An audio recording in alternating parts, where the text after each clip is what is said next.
Welcome to the Open Newsroom, brought to you by the Good Information Project from TheJournal.ie. I'm Sinead O'Carroll, the editor of TheJournal, and I'll be joined for this Open Newsroom by Adam Daly and Ian Curran, two of our reporters at TheJournal who have been working on this cycle of the Good Information Project. They've both been writing a lot about China in the last few weeks, and this discussion will kind of look at why we're focusing on China for this cycle. China's rise is being closely watched by Western nations, which are in part fascinated, some parts jealous, some parts scared of that rise. But most countries, including Ireland, want to maintain or grow close ties economically with China, and Ireland, of course, is no different. Either is the EU. This is all coming in a background of an American first policy, which was brought in obviously by Donald Trump during his presidency, which brought the EU closer to China, because if you're out of the arms of America, you have to be in the arms of someone as a global entity.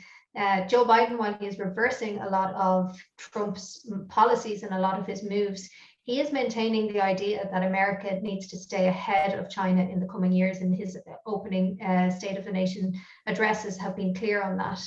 How much do those US media portrayals or political portrayals of China influence our own thinking about the country? And they're some of the questions that led us to want to look at China for this cycle.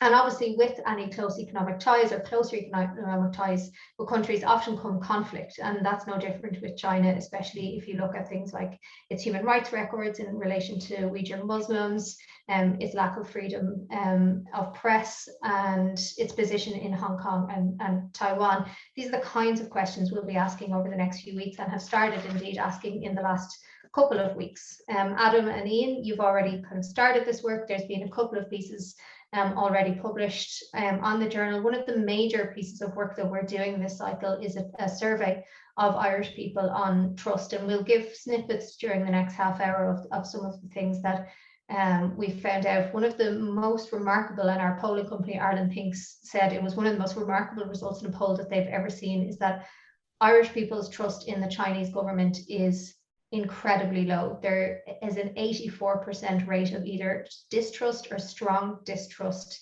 in the Chinese government. And just to stress, that's the Chinese government we were asking about, obviously not its people or to people of Chinese descent here, but 84% distrust or strong distrust in an entity that we're hoping to do. We do a lot of business, and we're hoping to do a lot of business. So that's a starting point. I think that's really intriguing for us. And Adam, you've kind of been looking at that initial fact find. Most of our deals will be done through the EU now, and there is hopes that we will be doing kind of closer, not quite free trade, but closer trade deals with between the EU and China. Where are we at with that at the moment? Well, I suppose, as you mentioned, it's kind of an ongoing, evolving situation, and I suppose with the deal, the EU-China investment deal, overnight actually there was some kind of escalation, I suppose, in tensions, in that MEPs are looking for the Parliament to pass a resolution, I suppose, officially putting the deal which is on the road to ratification, I suppose, putting that officially kind of in the freezer until sanctions are kind of rescinded against individual MEPs. So and it's a remarkable kind of move in that the EU has been kind of hardening its stance on China ever since Joe Biden took office. As you mentioned, he's kind of reversing those America First policies imposed by Trump, but it's definitely in the last months, I suppose the tensions around the EU investment deal kind of escalated in March, when the EU, alongside Canada and the US, imposed sanctions on officials in Xinjiang, and China retaliated and imposed sanctions on individual MEPs. Just remind us what those sanctions were about, how they came into play, and what they mean in reality. Well, I suppose the sanctions themselves, they kind of restrict travel and business, and they also are the Chinese sanctions anyway. They impact the families even of the people that are individually sanctioned, and the biggest hullabaloo was kind of made over the sanction of individual MEPs, some high profile ones there as well. So in context of that, the deal from the view of MEPs is that there's no chance of it being ratified later this year, as long as the people that are supposed to be ratifying it are being sanctioned by the country in question. So But you have to also look at it from the point of view of China, in that they're unlikely to lift those sanctions because there's the EU has imposed sanctions on officials there. So it's very much they're at loggerheads at the moment, and it really doesn't look too good for the deal.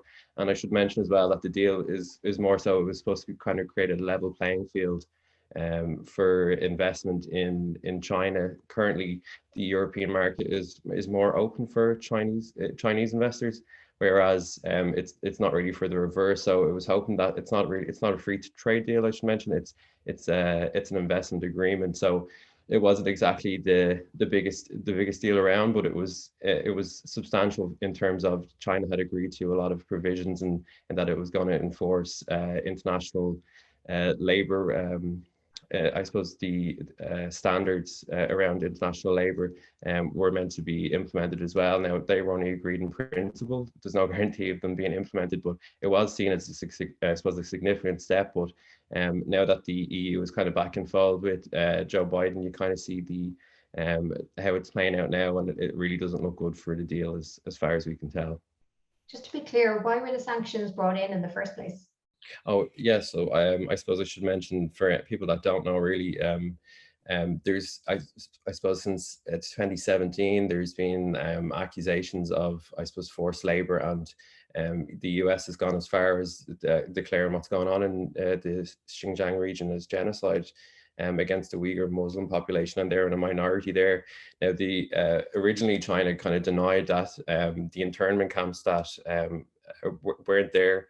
But now they've come back on that and said, oh, well, they are there, but they're more so to kind of stamp out Islamic extremism in the region, which is debatable as well, because China hasn't let I suppose independent investigators in to kind of say what is actually going on, because at the moment it's just reports that are coming out, or people that are defecting from the region.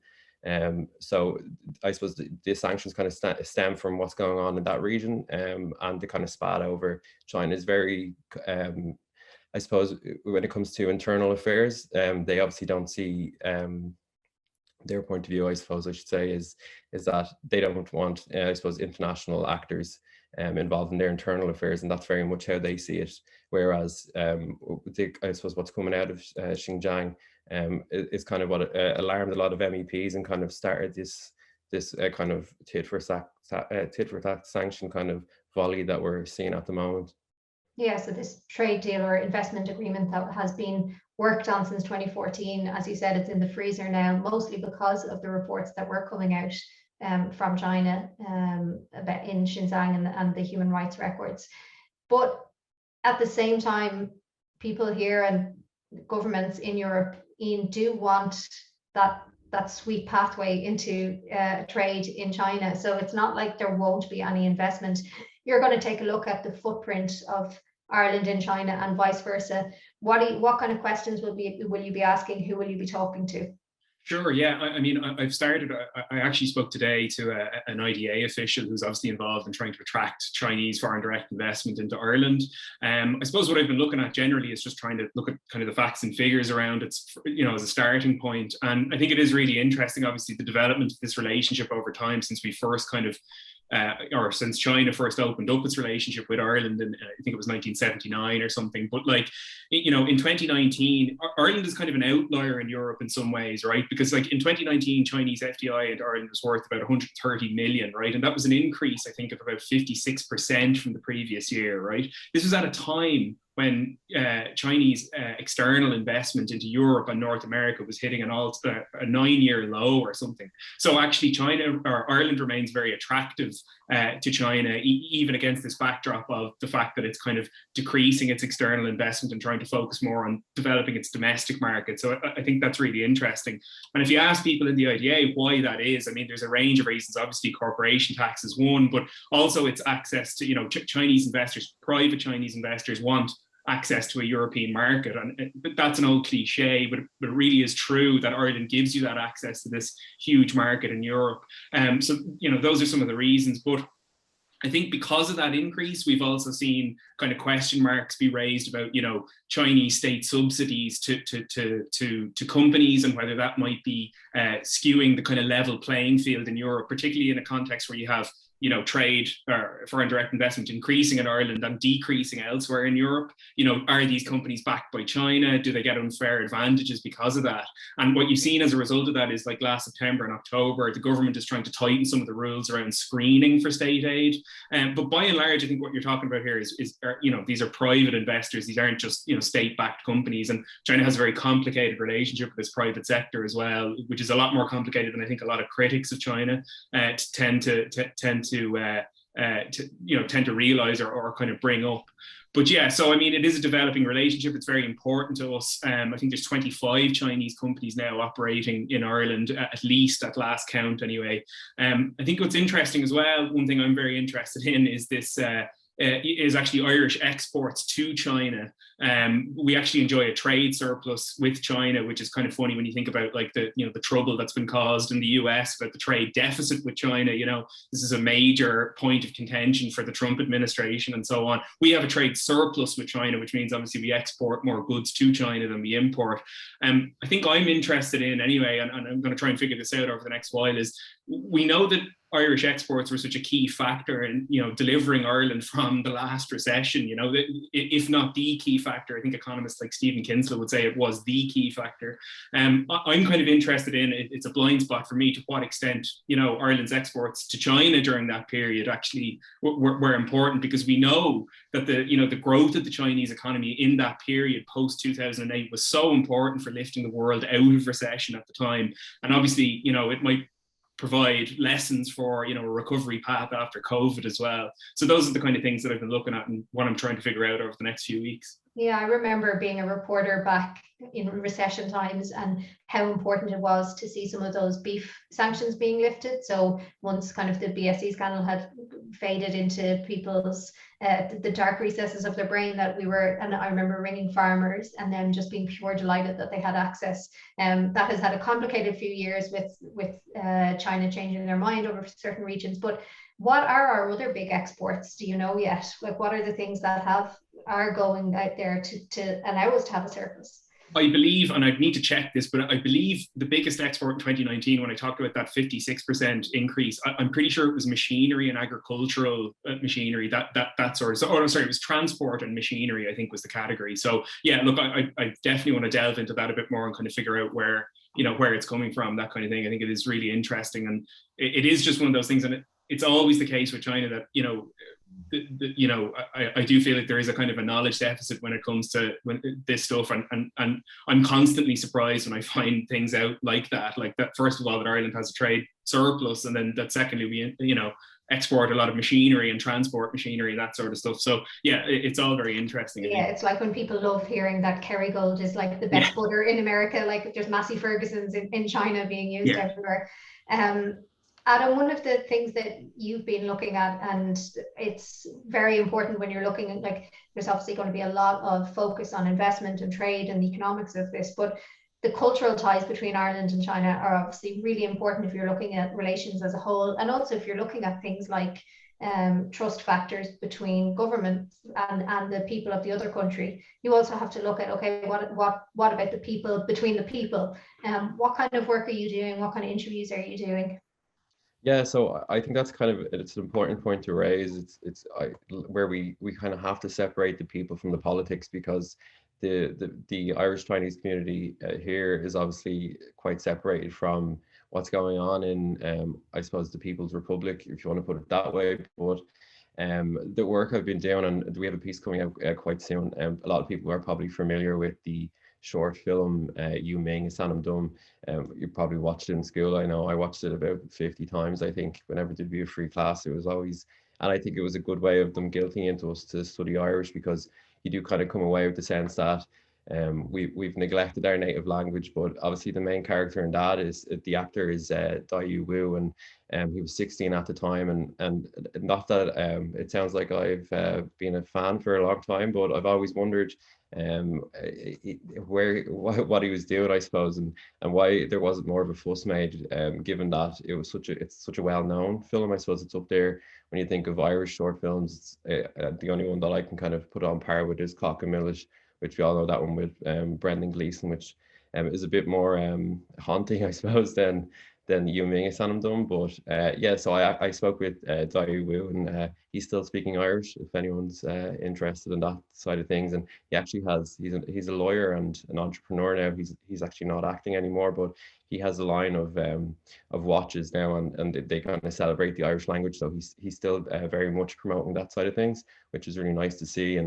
And his family history as well into Ireland, they kind of play it very much kind of in a way you Ming is done. While it's about the Irish language, it's also quite a kind of a classic migrant tale of coming to a new place and kind of being kind of out of sorts. I know obviously the film plays up on the fact that he's learned Irish rather than English, but there are some similarities there, and I spoke to him about that and his own family history. Coming to Ireland, they originally migrated from mainland China to the UK, where they had a few jobs while they were trying to earn their PhDs, and it wasn't until they came to Ireland then a few years later, and they both worked in computer science in universities in Ireland. So he was quite proud actually of like what his family had kind of overcome and the hard work they'd put in, and he stressed that it's a similar story for a lot of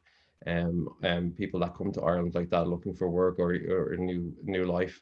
And the piece that we're going to cover and future pieces are trying to highlight the diversity among the ethnic Chinese community in Ireland, because the diversity is made up based on either on your migration patterns, whether you're from mainland China or Hong Kong, and there's a lot of that goes into it.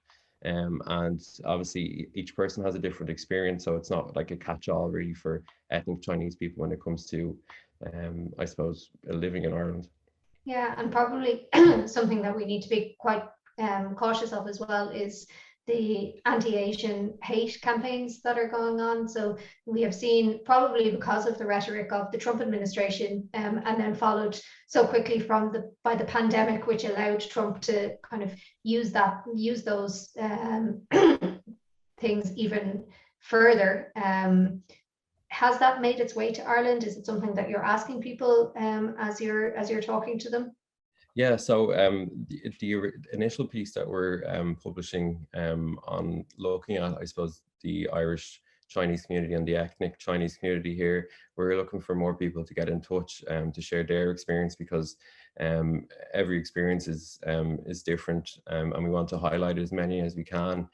We do know that the Irish Centre Against Racism, they published a report for 2020, and they saw a substantial increase in different hate crimes towards not only ethnic Chinese people, but general people of Asian descent.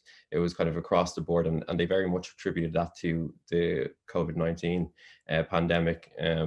So we've definitely seen it in an increase in the last few years. And it's something that we plan to look into further. So if there is somebody who's listening that wants to get in touch, they can do through the usual channels, or they can contact myself at adam@TheJournal.ie, just to get that quick plug in there. Excellent. Yeah, and we'll be giving all the details at the end of the video, and you'll see them in any article or social media attached to this. In one of the surveys that we did was around trust or lack of trust in, or privacy concerns that people had using Chinese tech companies or Chinese companies. We asked people what their trust levels were like using companies from the EU, using companies from Russia, from Britain, from China, and from America. So I would have thought that America would be quite close to the rest of them, because most of us don't have a huge amount of trust in Facebook, where we're on now. We're all here, but like you would imagine our trust levels would be quite low given all the stories that we've heard about them. But actually China is still out there, along with Russia, was close by. 75% of people said they would have concerns about their privacy while using a Chinese company. On the business side, you've been looking at that, and actually some of it comes from a few misconceptions around China and how it deals with client privacy laws, correct? Yeah, I mean, I think like, you know, some of it is obviously is based in reality. I mean, China is very obviously a secretive country. Platforms like Google and Facebook are still more or less banned. It's very difficult for Chinese citizens to get on them, and the version of the internet that Chinese people have is very different to the version of the internet that we have. So, you know, there's censorship and all of that stuff. So you know, it's not coming out of a clear blue sky or anything, but you know, and I think coupled with the fact that, you know, Chinese data protections and protections around privacy and things like that weren't particularly strong and haven't been particularly strong, particularly when compared with, like, for example, Europe. But I suppose I was surprised just kind of looking at this stuff that, you know, one thing that's kind of coming down the tracks in China is a new privacy law for Chinese consumers, which I think is very interesting when you compare it against, for example, GDPR or the situation in the US. It's called the Personal Information Protection Law. And the second draft of it is out now for public consultation. And I think they're going to try and pass it by the end of the year. And it's really interesting because in some ways, and I had a piece about it today that went up on the site, but you know, it is interesting because it does seem to really tip the balance in favor of Chinese consumers and citizens against tech companies, particularly obviously Chinese tech companies. And I think it has to be seen in the context of, you know, China's tech sector is booming in the same way that, you know, America's tech sector is booming, but its domestic tech sector, led by sort of like companies like Alibaba and a few sort of famous names like that, really are just, you know, and they're becoming very kind of dominant market forces. And as I mentioned before, you know, China has quite a complex relationship with its private sector. These are private companies run by, you know, private investors. And I mean, it's difficult to get a precise sense of how big the Chinese economy is, or precise figures, but the digital economy, I mean, but I think it's roughly, you know, second in the pack when it comes to, you know, compared with the US. And in that context, you know, in the same way that a lot of problems have, you know, cropped up in relation to tech companies and processing data in Europe and the US, I mean, they're cropping up in China as well. So consumers have these same concerns. So what this law tries to do is obviously to try and increase buy-in to this and also to kind of tip the scales in favor of consumers. And it does this, there's a really interesting feature of it, which is, you know, under GDPR, for example, which the new law is kind of based on, under GDPR, you know, there are a number of legal bases for collecting data, right? One of them is legitimate interest, and it's the most flexible basis, which is, you know, that if a company feels that it kind of has a legitimate interest in collecting your data, it can do that. So if you think of things like banks, you know, telling you that your calls are going to be recorded for the sake of training or that kind of thing or whatever. Now, they have to go through a whole process, and they have to weigh the consumer rights. They have to prove that they made the right choice. It's not completely fluid, but it still provides companies with a degree of flexibility. In this Chinese version of GDPR, that doesn't exist. It's all about consent, right? So companies will have to obtain the express consent of consumers, you know, in order to collect data at all, you know what I mean? And to run it through algorithms and feed them back personalized adverts and all of that. Consumers will actually have to consent to that, which is obviously very different. Another thing that's kind of, you know, some experts say is kind of at the cutting edge of privacy stuff in this law is the fact that major Chinese tech companies will have to set up committees to constantly kind of review its data protections and produce reports that can be checked every now and again or regularly. So there's a lot in it that's very interesting and kind of seems to be very progressive in a lot of ways. And then there are other things obviously that are going to give Western companies operating in China pause. I mean, one of the things is that as far as I understand, in order to transfer data abroad, Western companies or foreign companies will have to do a sort of security assessment with the regulator. Now, the regulator is actually a national security agency, so that's going to, you know, cause some cold sweats among sort of Western companies to have to be sort of engaging with the national security agency in that way. Also, I mean, there's a lot given over to, you know, how this new law will regulate the state's collection of data. But I think experts think that it's a bit toothless and that the Chinese government is still going to be able to process and collect data in much the same way as it was before. But it is interesting, I think, and it does show that China is thinking about these things, you know, to the same extent that we are, and for a lot of the same reasons as well. Where does the government come into play then in terms of interference? So like if the regulator is a state body, how much, so if the company has to be very careful with someone's data, is the government as careful with that data, or can they interfere with the company to obtain that data? Sure. I mean, I spoke to a privacy expert based in America about this, and he was sort of saying, look, we don't get a lot of answers on that kind of stuff from this law at the moment. So it doesn't look like this will cause too much, trouble for the government or whatever, or it won't change or tip the balance in any way. But in some respects, he was kind of saying, that's kind of understandable, because there's no rule that says you have to have a single privacy law that affects the private sector and the government. So it would be interesting to see if thinking around that changes over the next few years. If China comes up with another law for the regulation of government data processing and things like that, I would imagine it would be very unlikely, but it might be possible. So yeah, I mean, it's interesting stuff. Yeah, because you're saying there would be some kind of reticence on Western companies kind of looking at this. There are alarm bells, but companies like Apple have huge footprint in China. How do they navigate some of these issues? Sure. I mean, like we've seen in the last week, obviously, with that New York Times investigation, that like Western companies are willing to jump through a lot of hoops to do business in China.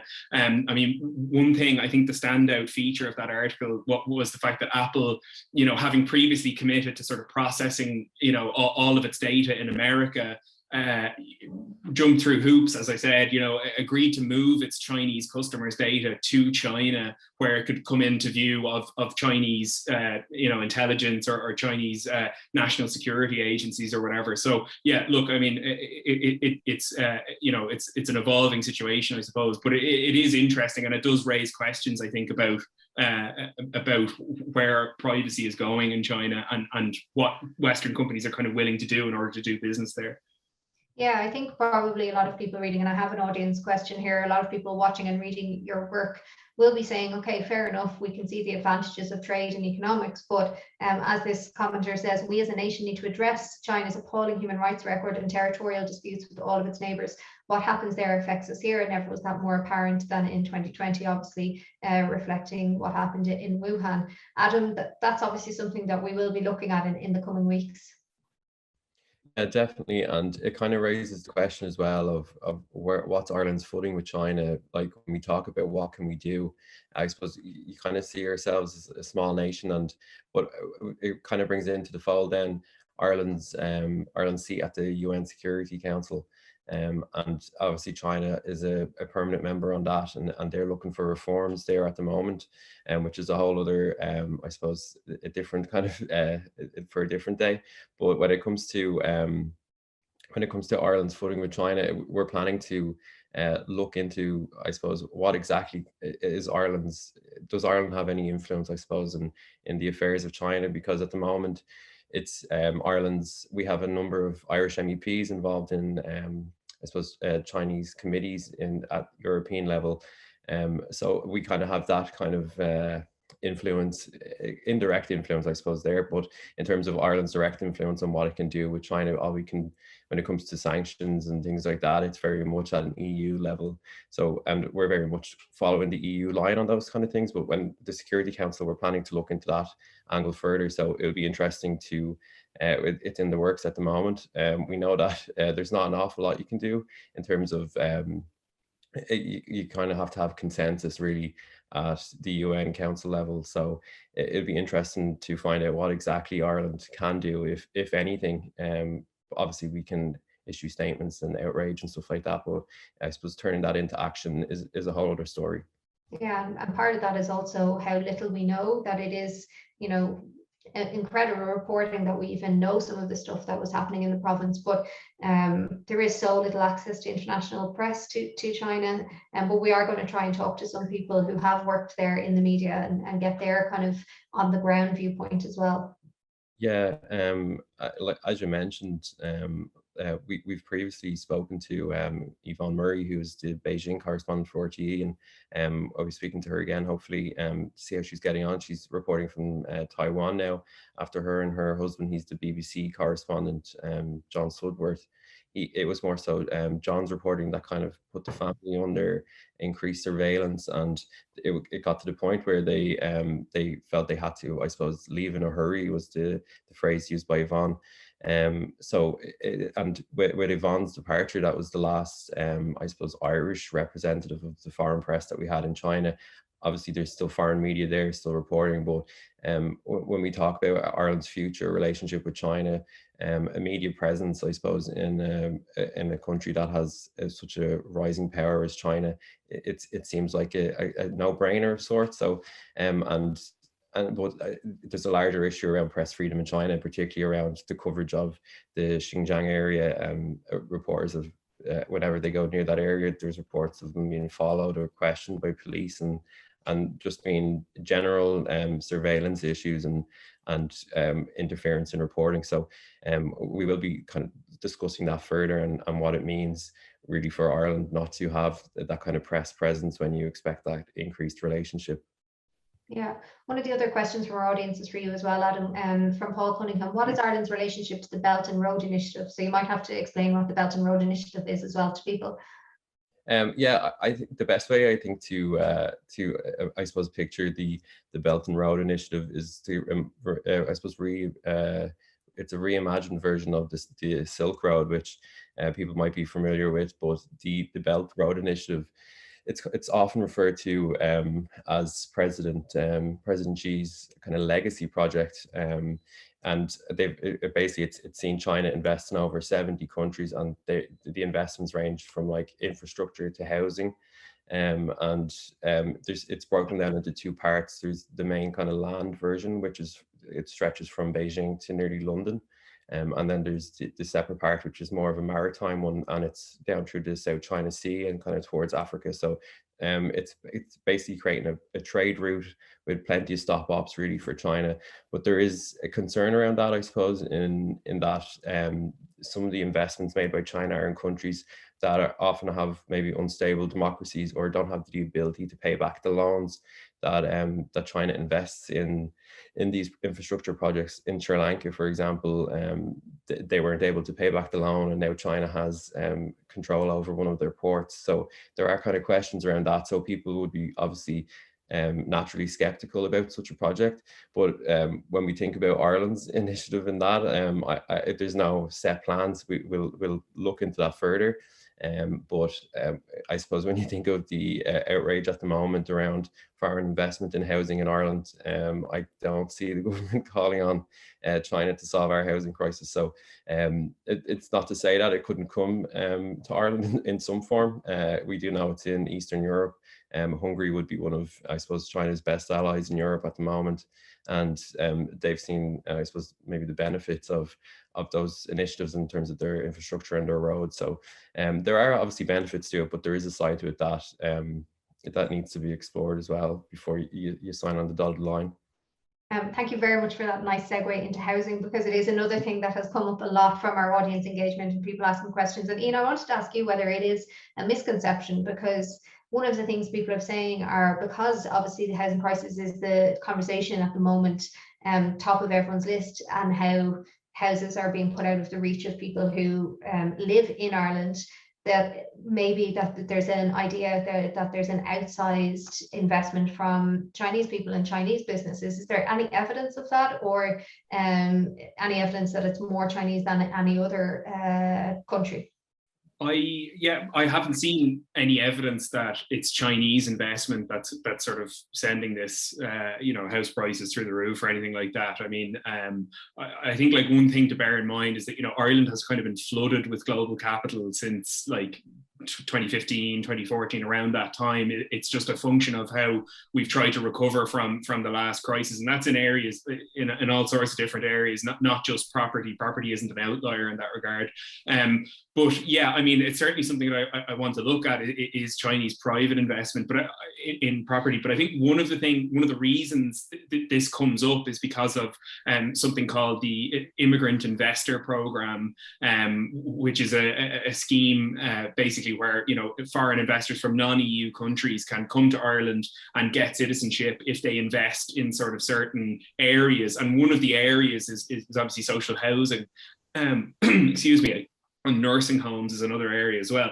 And there's a number of stipulations for this. They have to have a personal worth of kind of 2 million. And then also they have to invest at least 1 million into some of these projects.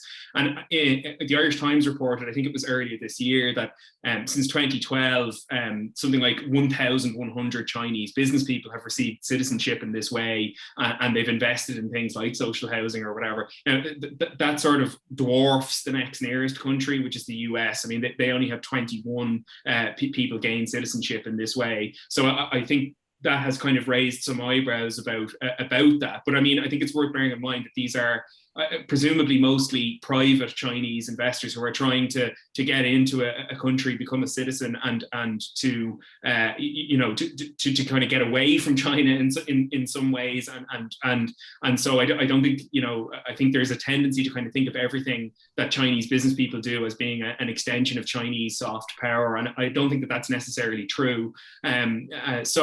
So yeah, look, it's quite a significant amount of people, and also, I mean, you've had Irish companies like Barter Capital who have actually, tried, encourage this and try to raise money for social housing through this scheme as well. So there's been some reporting around that. And I think that's where some of the misconception, I think it's a misconception that Chinese investors are having an outsized influence on property prices. Yeah, I think people have to remember that there's lots of countries that offer visas in very different ways for very different needs. For me, for instance, I had an American visa when I was younger, and it was a Q1 visa, and I was passing immigration one day, and they said, God, I haven't seen one of these Walt Disney visas in a while. And I got a bit of a shock thinking, does he think this is fake? But a Q1 was initially set up, as this immigration officer told me, because Walt Disney needed people to man Disneyland and Disney World with different languages. So he got the government to create a visa where he could say, I need people who speak Spanish, German, and French, and he wasn't able to get them from America. So they're the kind of things that sometimes kind of get lost, I think, in these conversations. There are various ways to get into a lot of different countries through the visa access. Absolutely. And I think it's also worth bearing in mind that specifically when it comes to like an immigrant investor program, I think something like half the countries in the world have something similar. So Ireland isn't a particular outlier in that this isn't just something that the Irish government concocted. It's not completely out of step with global trends and kind of global mechanisms towards citizenship and things like that. So that's worth bearing in mind as well. So we've looked at a lot of what we've done already, what we're going to do. One thing that I just wanted to flag that I assigned this morning to a medical journalist is we will be looking at why the European Union isn't using Chinese vaccines at the moment. So we had a really interesting conversation this morning about efficacy rates of the vaccines, and also trust and transparency of data, and what vaccine hesitancy being something that people are concerned of. If you don't trust the country of origin, that maybe you won't trust the vaccine. So we'll be looking at that. We'll be looking at, we mentioned earlier, Irish beef and what the story is with it now and its access to China. And one of the other things that's probably a bit of a misconception too, Ian, and something that comes up a lot the minute you mention climate change, people say, yeah, well, China is the bad boy of the world, so until they fix it, what kind of questions will you be asking?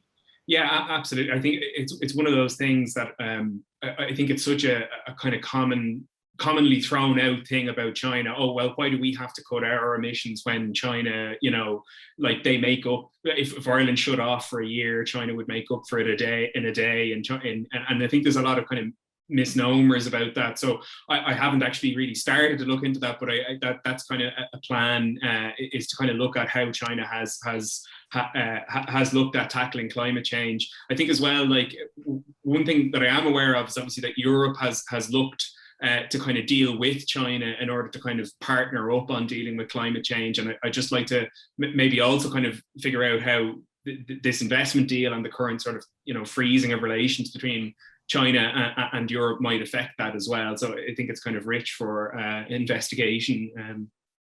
Yeah, like as I said earlier, that China investment, I think we always looked at Brexit and thought like they'll obviously not get a deal done quickly, but actually it's quick enough when you see like 2014 to now when this is on ice, when you look at CETA and the problems with that and the Canadian one. So Adam, your piece is going up today. That'll look at if people want to kind of get into the nitty gritty, or even just a brief explanation. You can do either with your piece to learn a bit more about that EU-China investment agreement. and your culture piece will be out in the coming days as well. If people want to engage with us more, you can do so through our usual channels with Good Information Project. You can contact Brian directly on WhatsApp. He will answer you. You can find our Facebook group and join the discussions there, which are really lively and actually very polite. So I take back my former insults at Facebook. And you can also sign up for our newsletter. So any of our articles on the Good Information Project, if you just scroll to the end, you can sign up to our newsletter there. Just put in your email address and you'll get roundups of what we're doing, and you'll also be able to ask questions. As you can see, we do read all of the feedback we get. We try and answer the questions as much as possible, and we really want to hear from you. We really want to hear people's concept, like their own ideas of China, their own questions about how we operate there, how they operate here, our relationships in business and in culture. So if you do want to find all of our details there, and we will see you again soon. Thank you very much.